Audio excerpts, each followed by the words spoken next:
I take refuge in the Buddha. I take refuge in Dharma, and I take refuge in Sangha.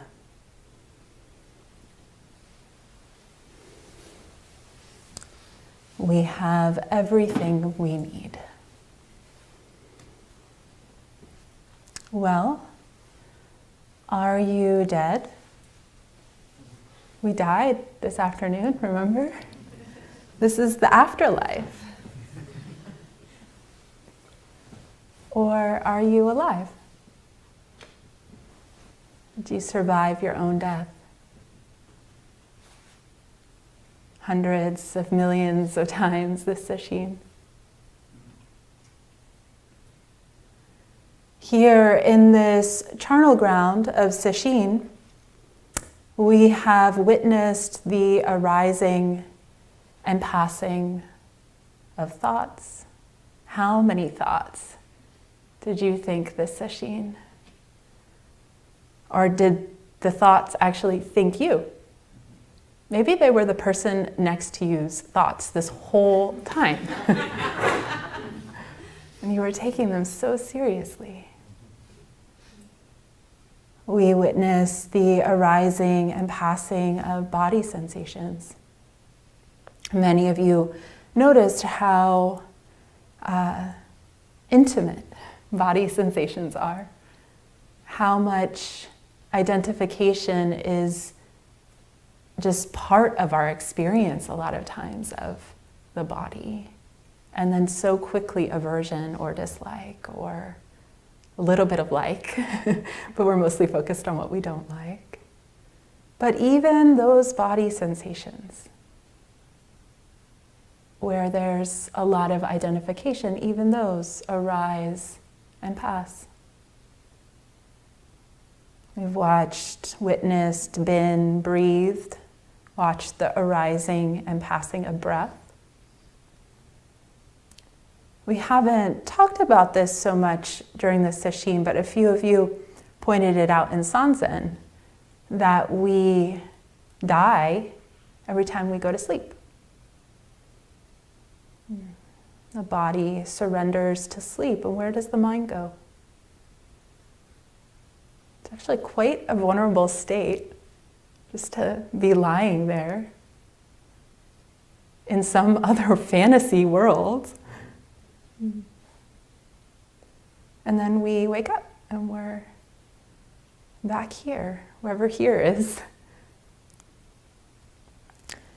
Perhaps you've died for moments into the deep intimacy of the breath, not thinking about breathing, not thinking about being the breather, just breathing. Or maybe you died to the verse of the Diamond Sutra when we're chanting it so fast. It's hard to keep up with a sense of me chanting, how am I doing, when you just need to say the next word, the next word, the next word, the next word. Maybe you've died to the Christmas lights in your oryoki bowl. We've imagined and practiced our death, the death of the body. We've practiced letting thoughts of the future, past, and present die in our awareness. We've let the hours and days of sesshin, the insights, yes, the insights, and the experiences die to this. Right? Sesshin is traceless. We have some memory of the previous days, but what's left of sesshin is this. Now, we've been asking you all week, what is this? What is this? The ancestors have many names and metaphors for this, for our true nature, which can be confusing to a beginning Zen student or someone who comes to sesshin for the first time. Is the deathless, awake awareness, this all the same thing or not? Well, awakened nature is not a thing. It's not a prize we suddenly win and then we have it and we can hold on to it and show others and cherish it for the rest of our lives. Awakened nature is us. We've always known it. It's such a core aspect of our experience, we fail to recognize it. So we have to do this really rigorous practice of sesshin to slow ourselves down enough to get maybe a glimmer. But often we fail to notice it because we're waiting for the big explosion, the big explosive event. That we fail to notice the most intimate aspect of our minds. Hogen Roshi used to say, more intimate than thought.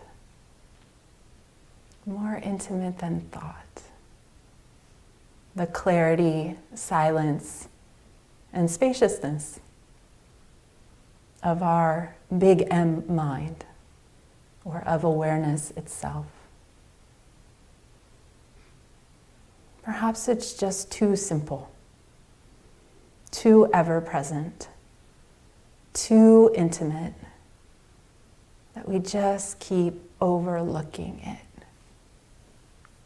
I think of the sisters when they said to the god Indra, "We have all we need. We have everything we need." Can you imagine that? Having everything you need. Perhaps you feel that way right now. The mind can come up with some things, but do you really need them? Have you tasted the generosity of the Dharma? The generosity of this life that we can only experience right now.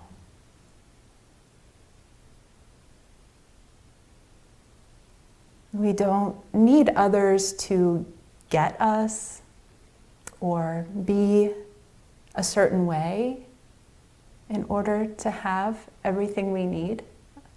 Imagine that. There's a satisfaction that's not dependent on other people treating us the way we want to be treated, or bending to our ideas and expectations of how they should be.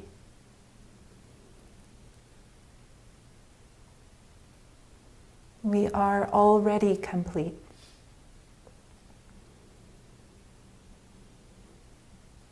One of the many metaphors for our true nature that I've always appreciated is the metaphor of the ocean of awake awareness.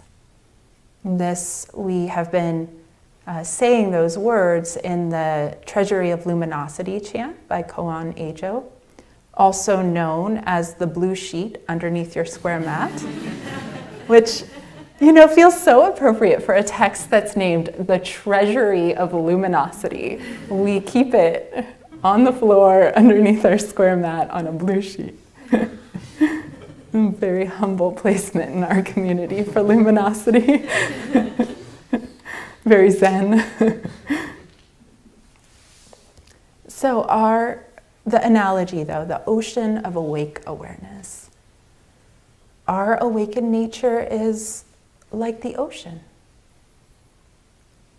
One of the major features of oceans is that they have waves, especially on the surface. If we go to the ocean and just hang out on the shore, we would characterize the ocean as having waves.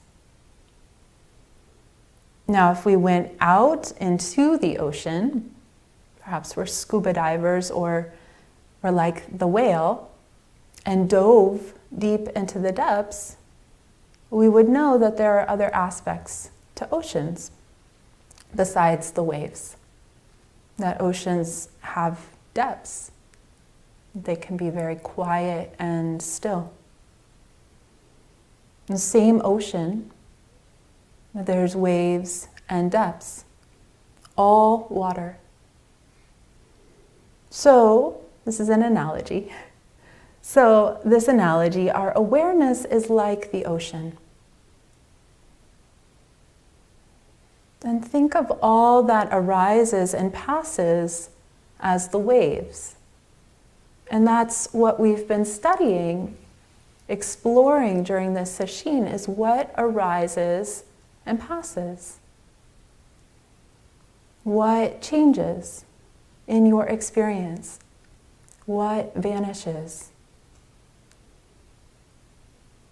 And we've been exploring that through body sensation, through breath, through thoughts, through experiences in meditation, through memories, fear, all of these things, all of these phenomena that have been arising during sesshin arise, as Joman was saying, they're born, they exist for a while, and they pass away or change. Right? That's true of the sleepiness we experience in the Zendo. That's true of all the various activities of sesshin. That's true of sesshin in general.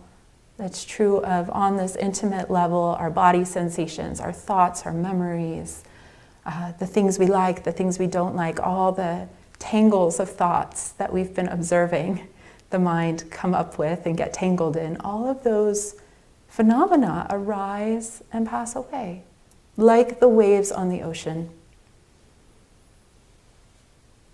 And if we open our awareness to include other aspects of our lives and the world, as we've been doing in some of the guided meditations and the chant at the end of the night, the people we love change, just like we do. They arise and pass in our awareness, and their lives also arise and pass.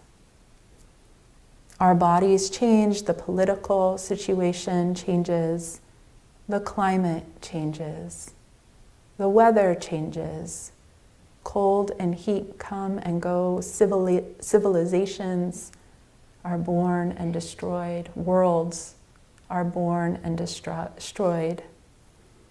Our thoughts about our relationships, the people we love, political climate, the earth, also change. In our awareness, all of these experiences, all of these events arise and pass like the waves on the ocean. So often in our real lives, I'm going to use that term because people say that about life outside of the monastery, in my real life. In our real lives, we live in reactivity to the waves. And we don't even really know that they're waves a lot of the time, but we feel bashed around by them. And that could be like thoughts and emotions coming with great force. It could be other people's behaviors, could be opinions, reactions, responses that are generated in us in relationship to what's happening, what we perceive as happening out there. And it can feel like wave, wave, wave, wave, wave, wave. That we kind of forget that there's an ocean and just try to manage and control the waves. Sesshin and Zazen is a practice of coming back to the ocean of awareness. The ocean of awareness is always present. It's just harder when we're already fighting with waves to remember that we're an ocean.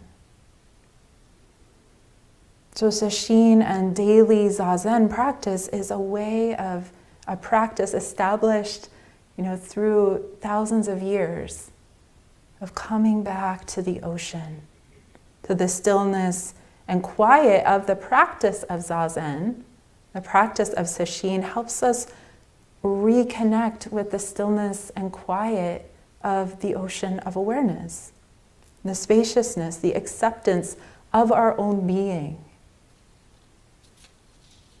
And then we remember, oh yeah, the ocean is vast.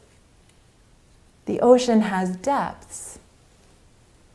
Waves come and go. They are happening on the surface of this great ocean of being, which is our true nature, which is the ground of who we are. And we also can begin to see that the waves are just ocean, just water. Water in the shape of sound, of tension, of a yelling inner critic, of aversion, of judgment or peace. Waves in the form of worry, of control, of fear, of reactivity. Waves. And if we just let the waves be waves, they change on their own.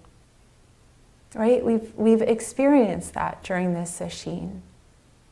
Both of these aspects of the ocean of awareness are important. Recognizing the ocean, but also recognizing that the waves will change on their own. They liberate themselves. Our thoughts, our reactivity, it changes on its own. If we come back to the ocean, then we're more able to see things as they really are, not filtered through the distortion of all the waves of our internal landscape.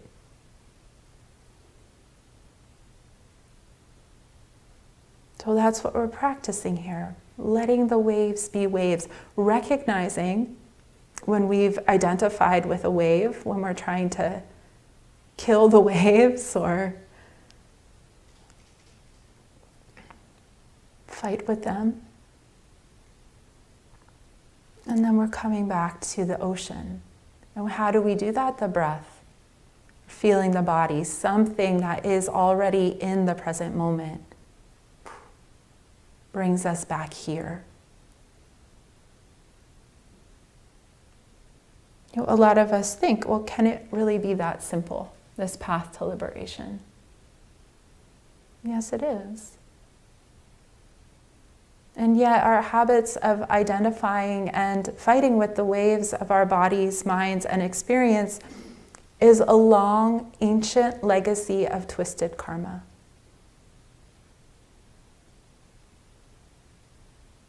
So we're familiarizing ourselves with the ocean. We're learning to recognize a wave for a wave. And we get caught. We get thrashed about. We lose our footing.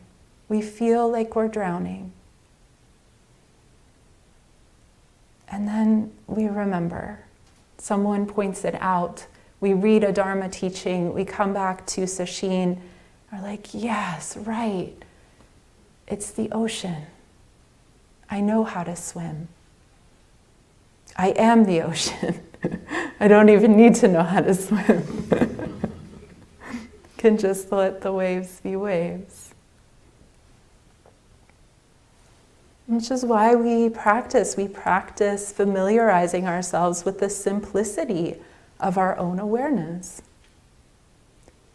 Most of us need to practice calming the waves of reactivity and identification a bit, which is part of what we're doing in meditation. The more we rest in the present moment, thoughts and reactivity and our habits of identification get less sticky or become less obstructive. And our awareness, which is often only the size of a single thought, like that thought comes and it just takes us over.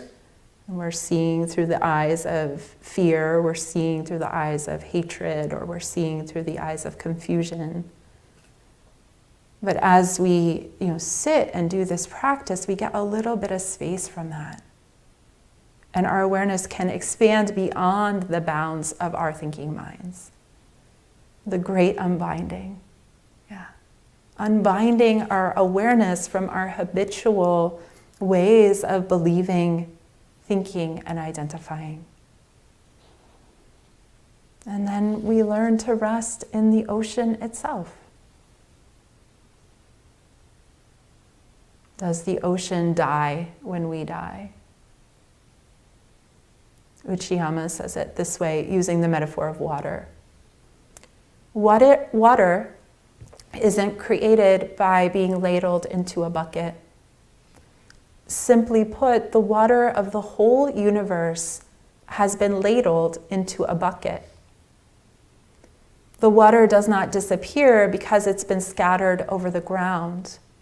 It is only that the water of the whole universe has been emptied into the whole universe.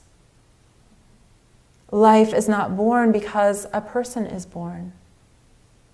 The life of the whole universe has been ladled into the concrete being called I. Life does not disappear because a person dies. Simply, the life of the whole universe has been poured out of this concrete I back into the universe. During this sesshin, we've been looking directly into our life and our death. We did some guided meditations helping us connect to the year, the month, the days, the minutes leading up to our death, as well as the moments, the years, the centuries, the millennia after our death. And then we, this afternoon, practiced dying. What happened when you let your body die? When you let your body dissolve into the elements?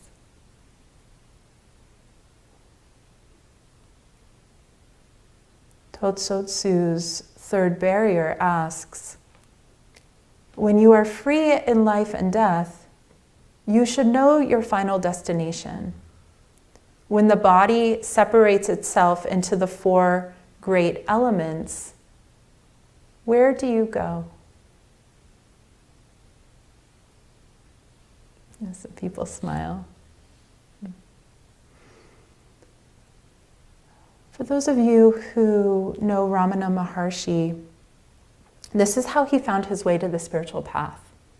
He practiced dying, which is quite interesting. So I want to just read his own words. It was quite sudden. I was sitting in a room on the first floor of my uncle's house. I seldom had any sickness, and on that day there was nothing wrong with my health. But a sudden, violent fear of death overtook me. There was nothing in my state of health to account for it. And I did not try to account for it, or to find out whether there was any reason for the fear. I just felt, I am going to die. Like right now, he felt that. It wasn't like, oh, eventually. It was like, wow, I'm going to die. And he began thinking what to do about it. And then he goes on, it did not occur to me to consult a doctor or my elders or friends. I felt I had to solve the problem myself, then and there. The shock of the fear of death drove my mind inwards. And I said to myself mentally, without actually framing the words, which is a hint on how to work on koans, to let them be wordless. Now death has come. What does it mean? What is it that is dying? This body dies. And I at once dramatized the occurrence of death. So then he did what we did just a few hours ago. He laid down with his limbs stretched out. And then he goes on, so I lay out with my limbs stretched out, stiff as though rigor mortis had set in, and imitated a corpse, so as to give greater reality to the inquiry. I held my breath and kept my lips tightly closed so that no sound could escape, so neither the word I or any other word could be uttered. Well then, I said to myself, this body is dead. It will be carried stiff to the burning ground and there burnt and reduced to ashes. But with the death of my body, am I dead? Is the body I? It is silent and inert, but I feel the full force of my personality, and even the voice of the I within me, apart from it. So I am spirit transcending the body. The body dies, but the spirit that transcends it cannot be touched by death. This means I am the deathless spirit. All this was not dull thought. It flashed through me vividly as living truth, which I perceived directly, almost without thought process. I was something very real, the only real thing about my present state, and all the conscious activity connected with my body was centered on that I. From that moment onwards, the I, or capital S self, focused attention on itself by a powerful fascination. Fear of death had vanished once and for all. Absorption in the self, capital S self, continued unbroken from that time on. Other thoughts might come and go like the various notes of the music, but the I continued like the fundamental note that underlies and blends with all other notes. Whether the body was engaged in talking, reading, or anything else, I was still centered on I.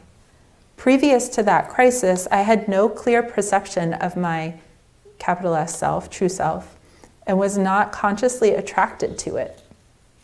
So he had no spiritual interest before he did this experiment. And then he said, I felt no perceptible or direct interest in it, much less any inclination to dwell permanently in it, which he went on to do for the rest of his life. So watch out. Practice will get you. Yeah, so he goes on to say that after this experience, he started to go to the temple every day, which he very infrequently went to. He wasn't very interested in the religious life, but he just felt so much devotion, as we've been talking about, and would go and make offerings. And then he really dedicated the rest of his life to familiarizing himself with the deathless, or what he called the I, or true self, or the ocean, instead of the waves. So a pretty phenomenal story, and many of you probably have seen pictures of Ramana Maharshi. He's just like such a peaceful presence. He also said that after this experience, there was like a meekness that set into him, or maybe we would call humility, and like other people kind of took advantage of him because of that, but he didn't really care. He was just like, he was interested in being this self and looking deeply into his nature, that like everything else was less important to him. So not all awakening experiences do people become Ramana Maharshi.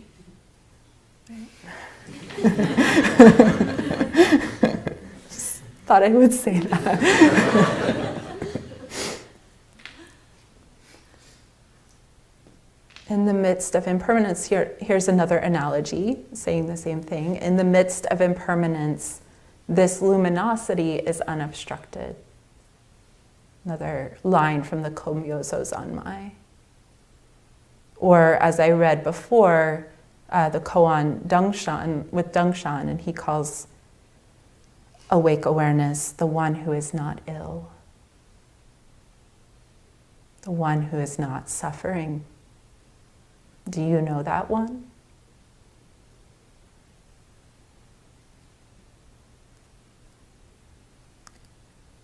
Case 32 of the Book of Serenity. Yangshan asked a student, "Where are you from?" The student said, "From Yu province." Yangshan said, "Do you think of that place?" The student said, "I think about it all the time." Just love that line. This is so honest. Yangshan said, "The thinker is the mind, and the thought of what we're thinking of is the environment. Therein are mountains, rivers, the land, buildings, towers, halls, and chambers, people, animals, and so forth." And then he goes on, "Reverse your thought to think of the thinking mind. Are there so many things there?" The student said, "When I get here, I don't see anything at all." Yangshan said, "That is right for the stage of faith, but not yet right for the stage of the person." The student said, "Don't you have any other particular way of guidance?" To say I have anything in particular or not would not be accurate. Based on your insight, you only get one mystery. It's pretty good. And then he says, "You can take the seat and wear the robe. After this, you have to see on your own." I love this dialogue because it's working directly with the thinking mind, our ordinary mind. Perhaps you've noticed that at this stage in Sesshin, you're starting to think about where you are from. Your home, the towers. We don't have that many towers anymore. The mountains, the people, your family, your work, your real life. Maybe the political situation. And of course, we think about what we love. That's one thing we can recognize during Sesshin. We think about what we love and we think about what we're afraid of all of the time. That's how the mind works. It also throws up a lot of really weird stuff if you sit for 7 full days. So the student says, "I think about my home all the time. I think about the place that I love all the time." And the teacher doesn't criticize him or tell him to stop thinking. Often our inner teacher is much more cruel than real teachers. Our inner teacher is like, stop thinking, don't think about home. The real teacher says, "Oh, have you looked at the one who's thinking?" So he says it this way. Okay, so the thinker is the mind. And the thought of is the environment. So let's get our bearings here together. So even though all this is happening in the mind as thought, he is saying that those images and words that you see or hear in your mind, which may be mountains or people or animals or towers or landscapes, that's the environment. So even though it's in your mind, our mind creates an environment, the environment of the thought. So for us, it might also include what we are saying or doing with the people in our minds. Does anyone do that? Have private conversations, debates, Dharma debates where you always win. Yes, so it's what we're saying or doing with the people in our minds, or what the people in our minds are saying or doing. It's just all the content of thought is, or what I called earlier, the waves of thought, is what Yongshan is calling the environment. Then Yongshan instructs, reverse your thought to think of the thinking mind. Are there so many things there?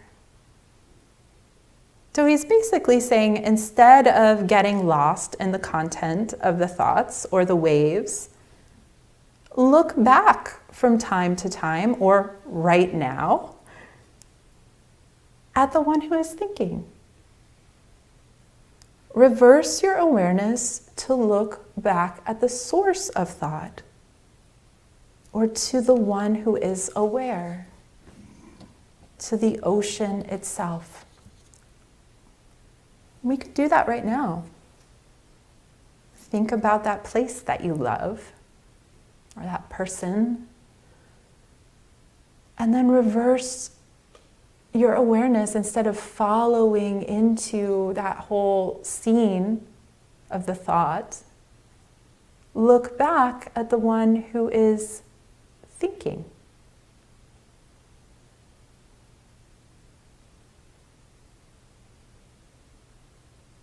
And what happens when you do that?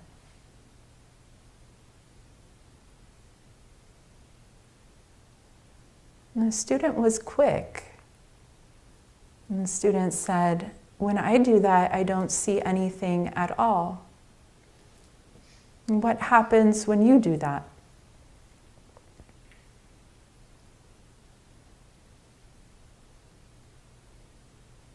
Do you have a moment of quiet mind? Do you have a glimpse of spacious, open, empty awareness? And then another thought might come. Or the thought, am I doing this right? Nothing's happening.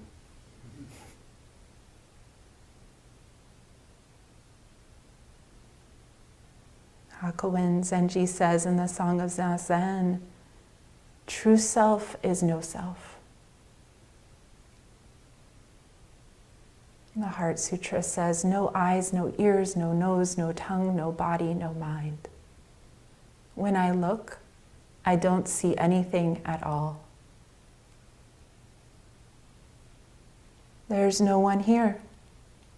The ocean of awareness is wide open.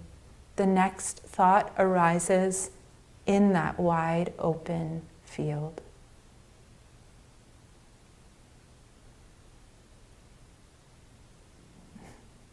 And then the teacher goes, you only get one mystery. This is the place of faith. This is the place of faith. And it's true. These glimpses of awakening, these moments of quiet mind, where we're interrupting the stream of thought to see the mind more directly. This is how faith in the practice deepens.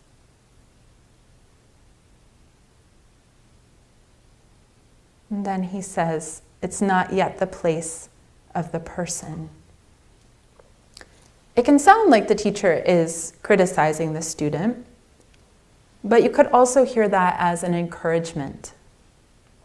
Yes, familiarize yourself with the space before thought, with the openness of mind's nature. Yeah, take up the robe, take a seat in the zendo, rest there. Observe how the whole world in the form of thoughts and emotions, body sensations, fears, sorrows, loves, rises up and passes, like waves in the space of your ocean-like awareness. Yasutani Roshi writes in his commentary of the Mumonkan, insight into your true nature takes seconds. Stabilizing and living from this insight takes lifetimes. That's the good news, bad news of practice. We wait until this stage of Sesshin to tell you.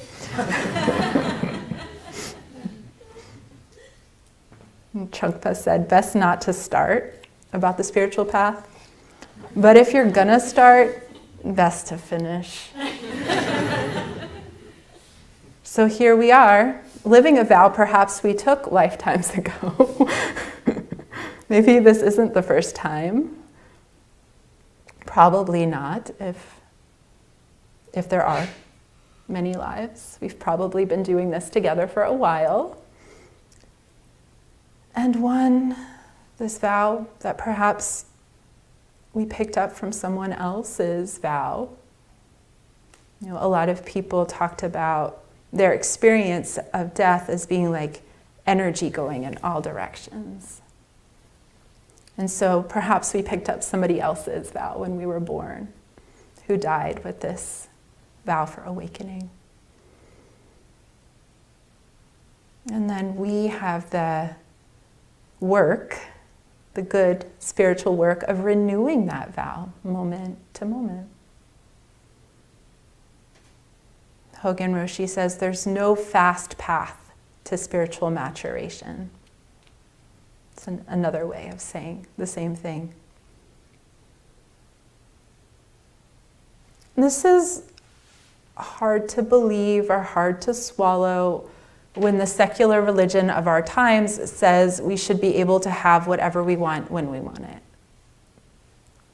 So, come on, awakening. I gotta live into this and I don't have a lot of time.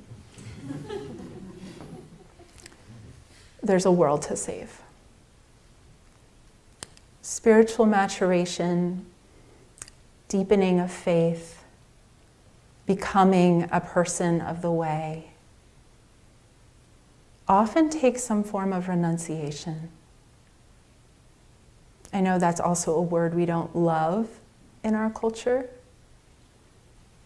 but it takes time to recognize our true nature. It takes time to familiarize ourselves and to actually be able to live from it.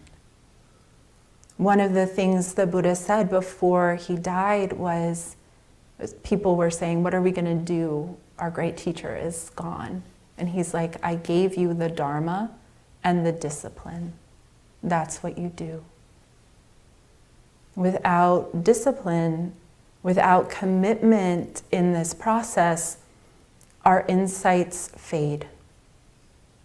They become dusty thoughts or moving experiences that we can recollect, but they feel really far away from our actual life.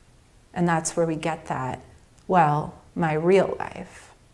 But there is a way to bring our spiritual insights into our lives. It just centers on refuge and vow, commitment. Refuge in the Dharma can be at the center of our living. All of our activity can come from it. It's possible. Monasteries are one form that practice takes.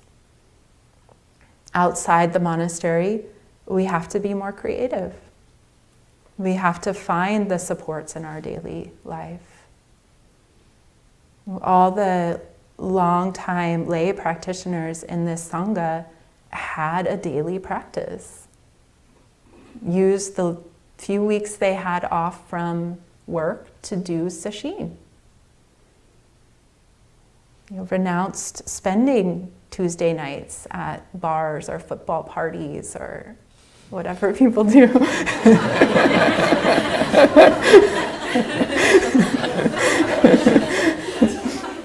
And did zazen with the Sangha. Watching shows.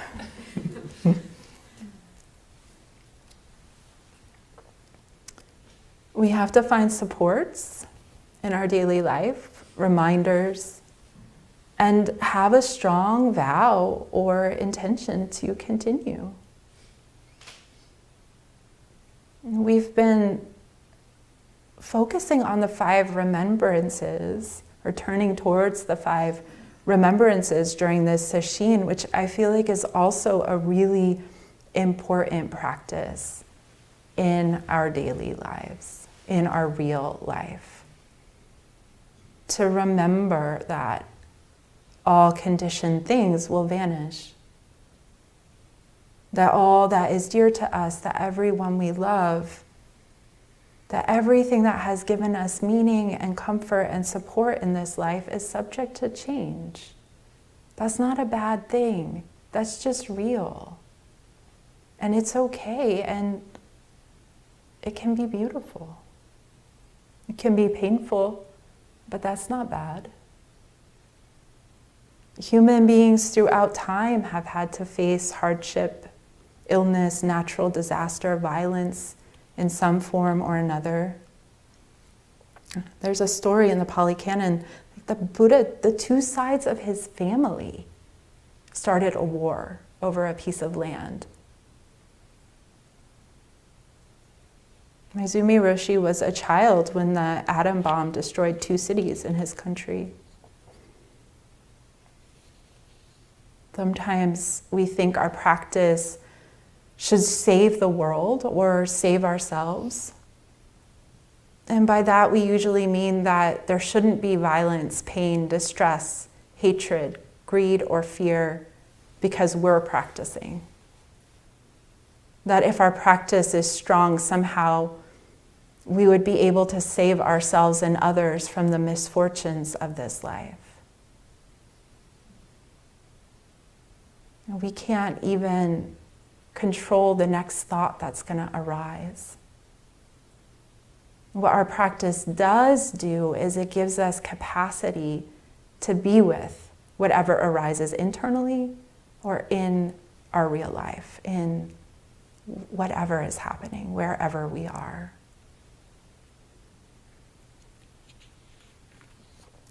Joman has been sharing from Joan Tollefson, and I want to read a little bit from her book on death. There's an old Zen koan about 2 monks washing their bowls in the creek. They see 2 birds fighting over a frog, tearing it apart. One monk asks the other, "Why does it have to be like this?" That's a very real question. Could take other situations in our lives and ask that. Why does it have to be like this? And the other monk replies, "It's all for your benefit." And then Joan says, "What on earth does that mean?" How could rape, genocide, mass shootings, environmental destruction, all of this is for my benefit? There is unimaginable suffering and cruelty in this world. It can't be denied. We can hate it or we can embrace it. To embrace it doesn't mean liking it or denying the grief or the pain or even the anger we feel. It doesn't mean wallowing in despair and negativity, nor does it have to mean being an abusive drunk. Finding out what it does mean is perhaps the koan of a lifetime. Maybe one we can take up together. It has something to do with transcendence, but not the kind of transcendence that disassociates or turns away. It's more the kind of transcendence that comes from entering deeply into what is. That's what we've been doing this week. We're practiced at that. Somehow, it's all included in this dance, and in some mysterious way, the dark is essential for the light. Watching the oil spilling out in the most recent disaster and the polar ice melting is like watching my mother's body fall apart in slow stages, and then Lydia's. In some way, it is all a totally natural process. And at the deepest level, all is well. Even the most apparently unwholesome and unenlightened actions, our own and those of others, are all as insubstantial and ephemeral as last night's dream. From the perspective of unicity, the apparent disharmony is all a part of a larger harmony. The larger harmony doesn't mean the bird will stop fighting over the frog, or that human beings will live in some blissful and utopian paradise. Actually, there's quite a bit of violence and conflict going on even inside the human body on a regular basis. Just as the two birds in the koan are engaged in a conflict, probably with some anger, fighting over a meal, the birds have no ideas about being present with their hunger or taking time out for their anger. They are, we laugh, right? They are simply doing what nature compels them to do. And so are we. We imagine that human beings have free will and should do better. We find human cruelty more upsetting than the destruction caused by natural events, such as hurricanes and earthquakes, although now we attribute those to climate crisis and can blame humans. That was me. I'm going to continue with Joan. I won't interrupt her. Okay. Nature acts without intention. It simply does what it does.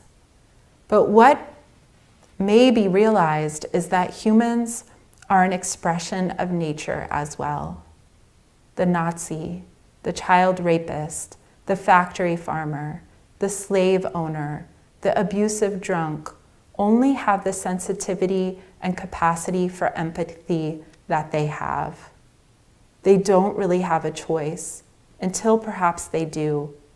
But when they don't, they don't. So she's using the abusive drunk as an example because she was or considered herself to be an abusive drunk at one point, which is another part of the book that I'm not referencing, but I just wanted to add that in there. She's not picking on abusive drunks out of all the other people. She's also claiming that identity. Commenting on this koan about the frog being torn apart, Zen teacher Susan Murphy writes, "It is a very harsh world.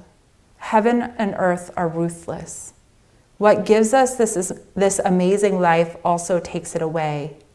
We have to witness and endure things being torn apart right in front of us.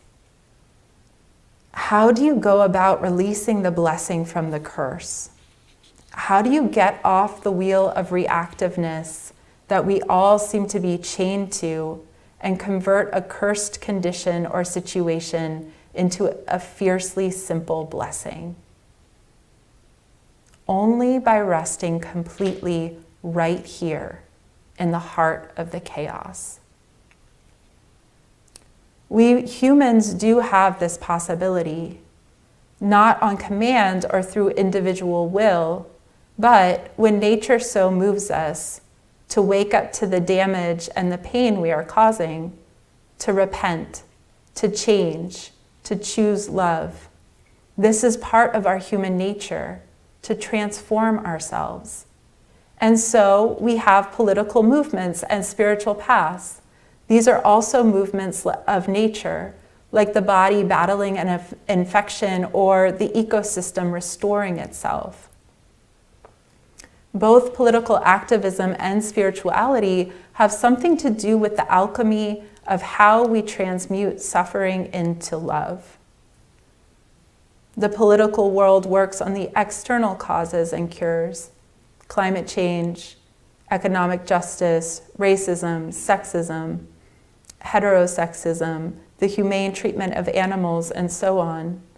The spiritual world works on the internal causes and cures: the illusory sense of separation, the dualism of self and other, mistaking the map for the territory, opening the heart, and so on. So that was all from Joan. So here we are, learning to rest in the heart, even in the midst of chaos. Sometimes the chaos is internally generated. And we're also learning to open to our true nature, to live from the love and the openness that we are.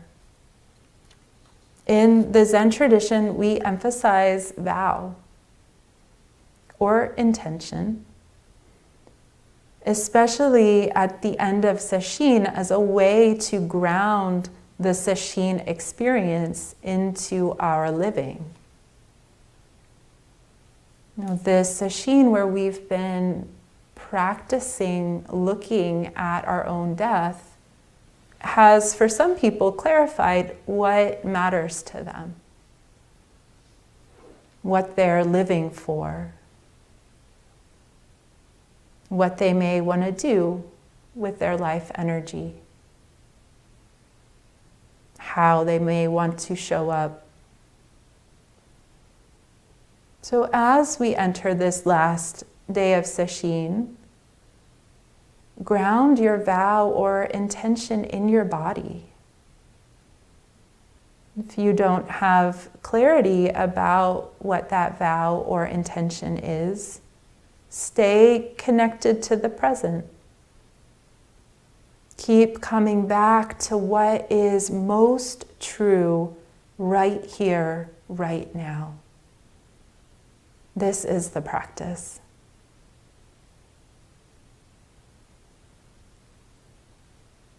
Step back into the space before thought, the wordless love inside your heart, the breath. These are the Dharma gates that let us step into our lives. To be a person of the way, grounded in the mystery of faith, grounded in the mystery of life and death.